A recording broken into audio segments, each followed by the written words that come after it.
Welcome to the Inner Athlete Podcast, where we help young athletes, parents, and coaches build strong, resilient, and high-performing athletes for sport and life. I'm Trent and head strength and conditioning coach and founder of Inner Athlete.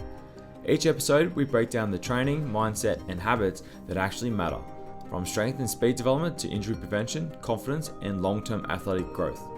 Whether you're a parent trying to support your child or an athlete chasing their potential, you're in the right place. Let's get into today's episode. Talk about the links between brain injury. I mean, Murdoch Children's Research Institute about 3 or 4 years ago, I think now, brought out a study that a third of children here in Melbourne, I think, or maybe even Australia, were suffering from depression and anxiety after a concussion injury. A third? A third. Holy shit. Yeah. So, and part of the problem has been is that there hasn't been enough, recognition between the links. So kid gets a concussion, goes back to school on Monday, struggling with academic work because it's just too much of a load for their brain, that's still going through all that sort of neurophysiological... High inflammatory markers. Yeah, that's right. Yep. You've got all that stuff that we just talked about before, plus they're trying to load cognitively. They can't. Obviously then affects their mental health because... they're struggling. So we are not addressing, I don't think, these links sufficiently enough or satisfactorily enough. The other thing too is that when we do unfortunately have to talk about, athletes' suicide and junior athletes as well, there isn't any talk about this link. And I've had to, talk to a few journalists who've written up stories around players who've had mental health issues and they've come through it. And you look at, and a number of them, not all of them, but a number of them have had a serious number of concussions prior to their mental health episode. And journalists go, oh, I didn't realise that, but that wasn't really part of the story. And it's like, well, no, it has to be part of the story because people then can understand that these things are linked. Yeah, it's funny how the media actually cherry pick. And I actually saw something recently on your social media, is that I know you've spoken about getting rid of the term head knock, and I think yes. I think it's starting to get there a little bit. Yeah. I still hear it. I heard it I was an AFLW commentator, and I think if she mentioned head knock, I was like, "Yeah, hey, you'd be fucking flipping the bird at the TV at this point, look, right? Screaming it, yeah. Oh man." And it's funny because hearing it on TV, and it's just like it really does downplay, especially with what I know now. It really does downplay the severity of the actual issue moving forward. Yeah. It's not just for the athlete, no, but it's actually for the sporting and society. That's right. As a whole, yeah, and how much of a role in terms of the way that they communicate an issue, and how it's either upplayed or downplayed. Yeah. So talk to me about obviously the bad side, but then talk to me about the good side because you've been doing a little bit of work at the university level just to kind of get the message across in terms of the language that's being used as well. Look, it's all part of the messaging generally around this issue, taking this issue more seriously. And so the way that we describe concussion needs to be, creating awareness without alarm. And unfortunately, people using the term head knock has sort of minimised what it really is, particularly when I read things like, so the ex-player was diagnosed with CTE due to head knocks. And it's like, well, you would never talk about someone with dementia due to, just a little knock on the head. Yeah. These are big impacts repetitively, tens of thousands of fairly significant impacts to the brain that is leading to a very serious neurological disease.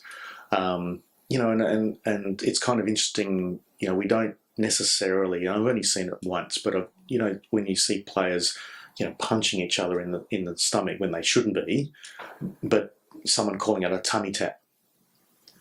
So I'd like to give you a tummy tap. Tummy tap, that's right, exactly. So, and players being, obviously disciplinary action by their leagues for abdominal punches trying to soften up their opponent, and someone saying, well, it's just a tummy tap, it's okay. So that's an assault, basically.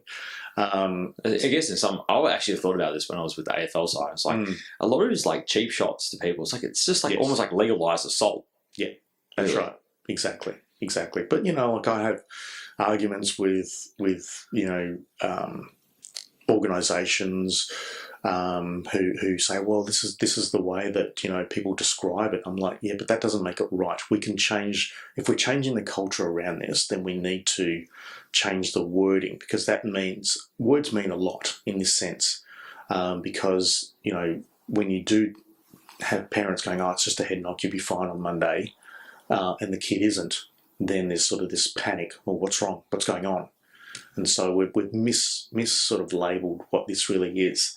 And so we do need to, I guess, check ourselves on how we do it. And talking about the media, we're hoping to later in the year to, I guess, we've got some workshops called the Media Project that we're going to be setting up to try and educate journalists, but also sports commentators on how to properly describe this injury, what is going on, rather than just sort of downplaying it.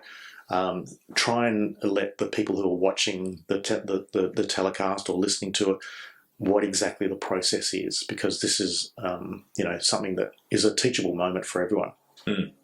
Yeah, honestly, it's crazy. Which goes to the next point, which was actually all over the news, was Eli Katoa. Now, for those who don't know, so Eli Katoa plays for the I think it's the Samoan national. No, Tongan? I can't remember. He was playing for Tonga. Sorry. Also, it was a main fixture of the Melbourne Storm senior men's team. Yep. Unfortunately, he suffered, I think it was 3 head injuries within a 3-hour window. Yeah. I think one was in warm-up, and then 2 were on the field. That's right. Yeah. And give us your take on that, because that was just, honestly, it was just right. His face looked mangled. He had a bloodshot eye. Yeah. Was sitting on the bench, and I'm like, why is he? Anyways. Yeah. So this was quite a controversial situation, which obviously I did get to talk quite publicly about. But essentially, he suffered a fairly significant impact in the warm-up, which is on video. But apparently, it was not seen by the medical staff for Tonga. So it wasn't looked at, even though there was a trainer there at the scene. So he basically was just continued.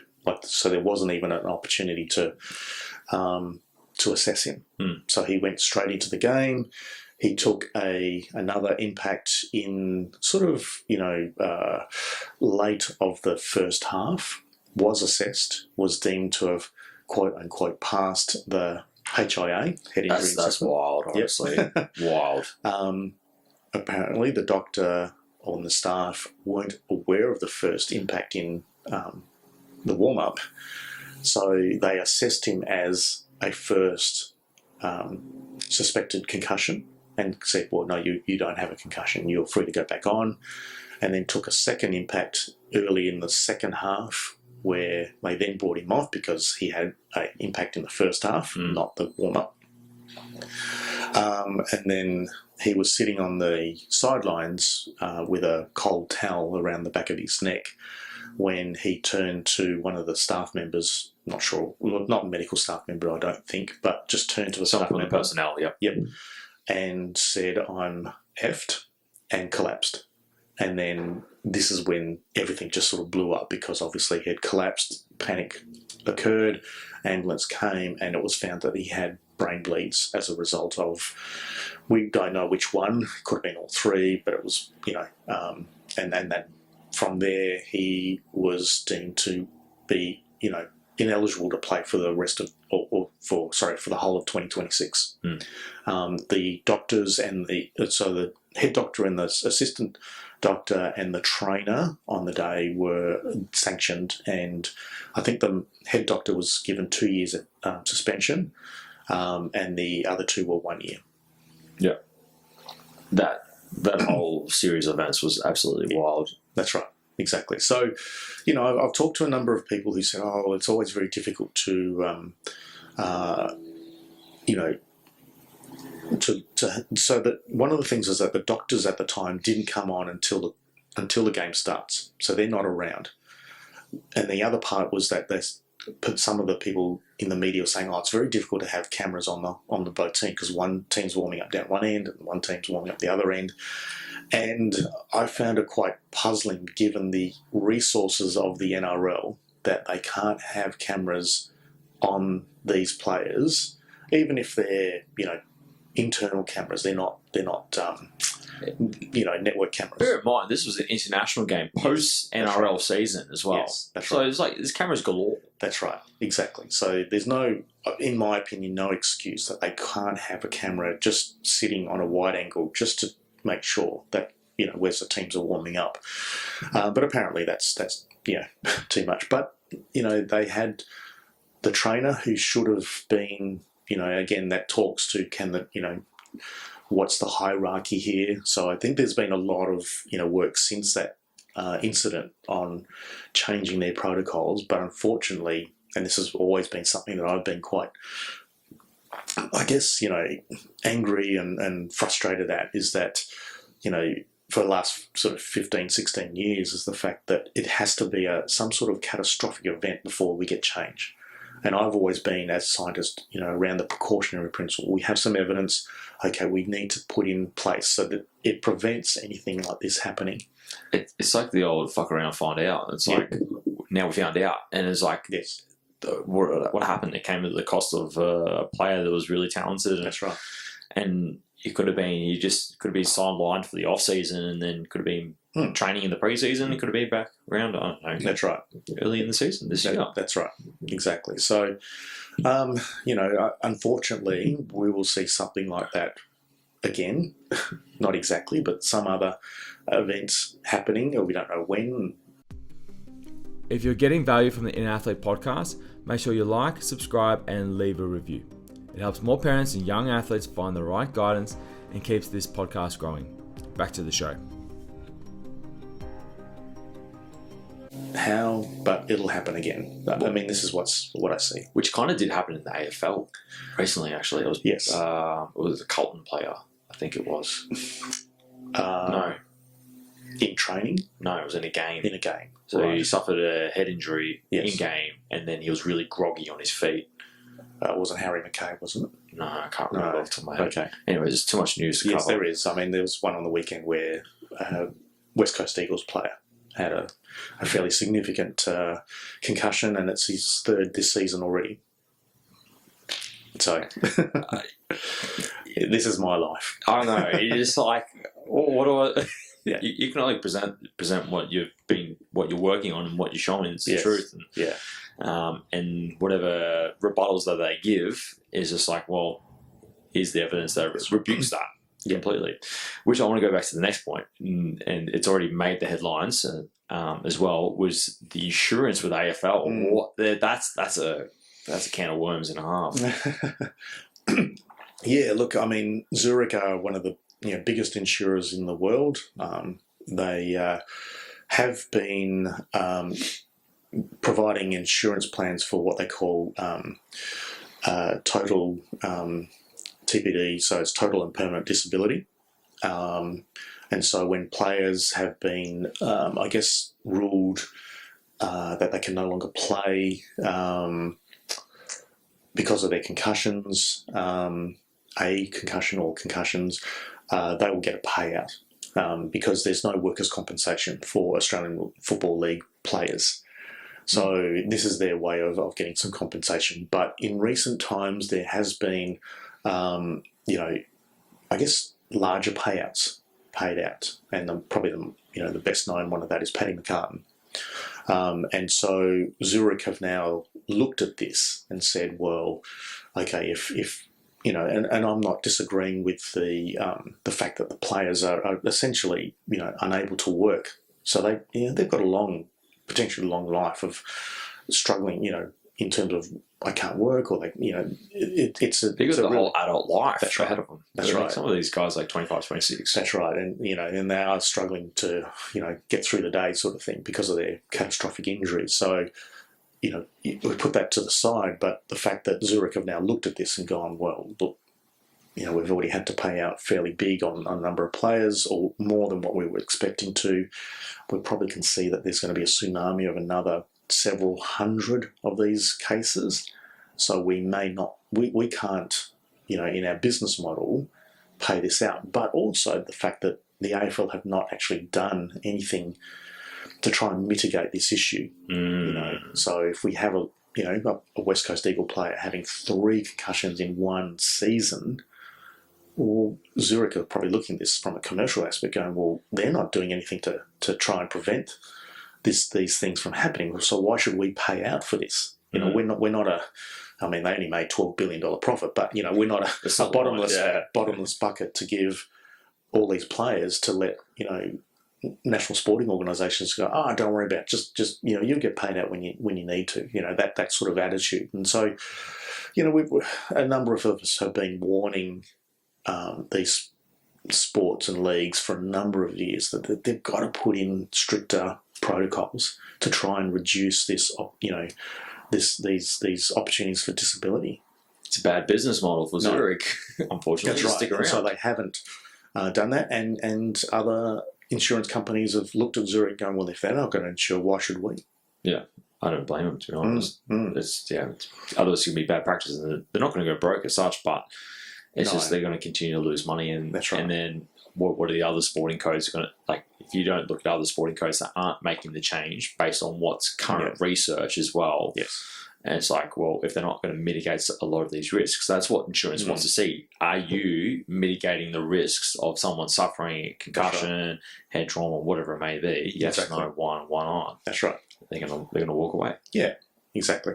So, well, not walk away completely, but not cover them anymore. No, it's the same. Not specifically for brain injuries. Yeah. It's honestly, it's a bit of a wild one. But let's look at some positive. Yes. We're going down the bad side for a bit, but let's look at some positives, because I know we've mentioned before in terms of soccer, right? So obviously with soccer, you've spoken previously. Sometimes it's not about the big hits; it's about the subconcussive hits, and the subconcussive is more like the repeated head trauma that's very minor, but accumulates over a long period of time. The NRL actually came out with their contact limited minutes, which was quite interesting, because they've done that in, I think it was in the rugby in the UK. That's right. About limiting to a certain amount of contact minutes as well. And actually, no, it was a team. It was the Harlequins that you told me about. That's right. And they won the championship for a year. What's your take on that? Do you think that's a step in the right direction? I know Gordon Tallis has come out and says, like, oh, what are we doing? We're making the sport soft. Anyways, but what's your take on it? Look, it's a good start.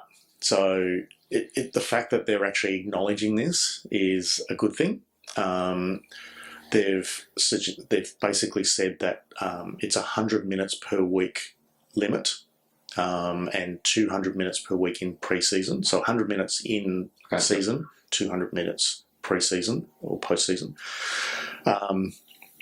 And depending on the number of days between turnaround, if they've got 6 days and it comes down to 80 minutes or something like that, and if it's 5 days, then it's down to 50 minutes. So it depends on how many days between matches. So, but if we just keep to the 100 minutes, I mean, it's a good start, but I think we can do better, because some of the coaches have said, well, that's not really much from different what we're doing already, and what we're wanting to do is that we need to reduce the exposure to these subconcussive impacts. And so what we need to do is to try and get coaches to coach smarter rather than just the traditional hard. And, we mentioned Harlequins, and one of the things that came out of the Harlequins is that they were monitoring the load through the mouth guards and showing that when they reduced the amount of contact load, players were actually less fatigued and fresher coming into their match, on the weekends. And so this tells us that the quality of the matches are going to be better because they're not going in so stuffed. This whole traditional notion of just train hard, rather than thinking about training smarter and keeping a certain amount of reducing the load so that when they're playing on the weekends, they can play as hard as they can, rather than in a fatigue state. So, World Rugby in comparison, have 15 minutes full contact per week as opposed to 100 minutes. Wow. And, I might be a bit naive, but not from anyone over in the UK telling me, but there doesn't seem to be any reduction in the quality of the games as a result of this. The game's still pretty good. They're still good. They're hitting each other. And this argument that, the game's getting soft, I just don't accept that at all. Yeah. What's the end product, though? Are you seeing it being soft on TV? That's right. They're not playing touch. They're still hitting each other. Yeah. There's still physicality of the games. And, those sort of people who go, the game's getting softer, are also the same people who go, it's such a tragedy that so-and-so's got dementia. This is terrible that so-and-so's got motor neuron disease at 40 years of age. What we need to do better. Well, we're trying to do better, and then you sort of say, the game's getting soft. So we've got to have some way of compensation here. We can't have our cake and eat it too on this. Yeah.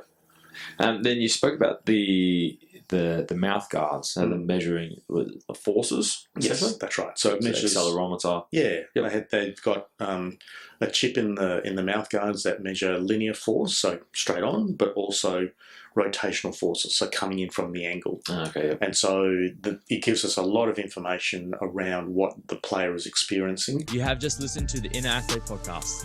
Be sure to subscribe to stay up to date with the release of weekly episodes. Be sure to follow us on Facebook and Instagram to get great tips on all things youth athlete development and youth mentoring.